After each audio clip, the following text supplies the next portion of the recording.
Assalamualaikum dan salam sejahtera. Belum pun reda isu penggunaan kalimah Allah dalam Bible versi bahasa Melayu, sudah ada pula pihak nekat mengedarkan buku ajaran Kristian itu kepada umat Islam secara terbuka.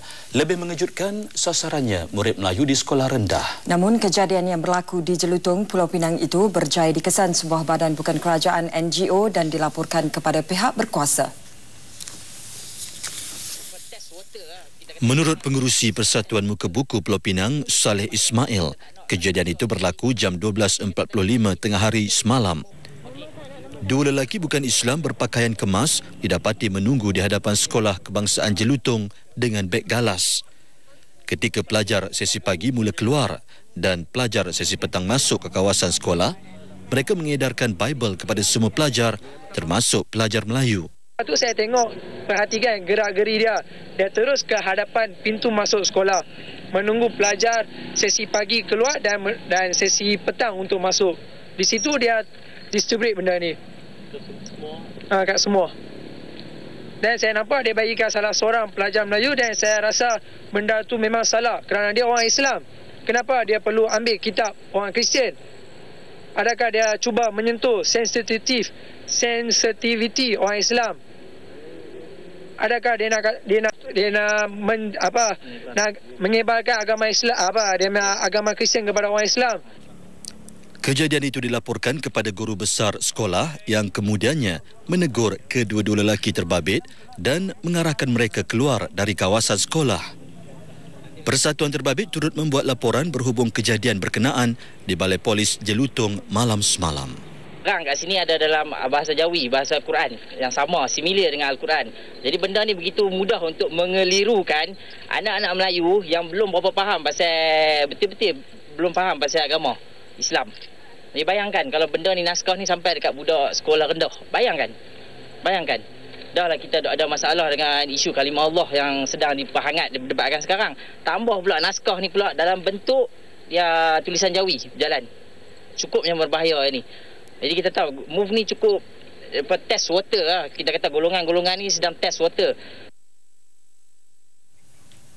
Sementara itu, Jaringan Muslimin Pulau Pinang pula mendedahkan kejadian umat Islam dipelawa membaca Bible di gereja. Penyelarasnya Hafiz Nordin menyifatkan tindakan itu melampaui batas dan memerlukan campur tangan segera pihak berkuasa dan istana.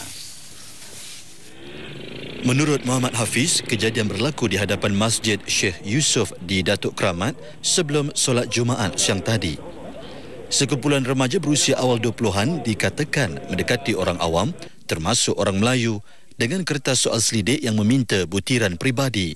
Kemudian di bawah tu ada satu question yang sangat-sangat sensitif dan tak sepatut diberi dan ditanya kepada orang Islam, iaitu adakah kamu berminat untuk membaca Bible bersama dengan kami in English. Jadi nak tunggu sampai apa lagi ni? Nak tunggu sampai orang masuk bawa Bible dalam masjid, orang nak ajak orang Islam masuk Kristian dalam masjid, baru semua nak kelang kabut.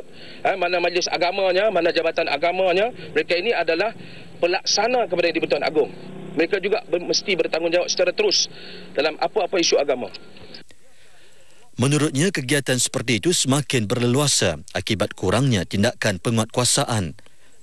Justru, beliau merayu campur tangan yang di-Pertuan Agong selaku Ketua Agama Negeri bagi membendung segera kegiatan yang boleh menggugat akidah umat Islam itu. Selepas ini, kita tak mau dengar lagi ada orang cerca Islam, hina Islam, perli Islam, sinis Islam, kemudian dia minta maaf. Senang tulis dalam Twitter, hentam-hentam, betul semua orang marah, okay, sorry, I'm sorry. Saya minta maaf. Lepas tu tulis pula wakil rakyat mana pula, DAP pula tulis hentam Islam, semua orang marah. Okey, saya minta maaf, saya tarik balik. Sebab tu Guan Eng ni kita bukan nak dengar dia minta maaf dah. Masa untuk dia minta maaf sudah tamat. Selesai setelah kita buat demonstrasi di Komtar, masa untuk Guan Eng minta maaf sudah tamat.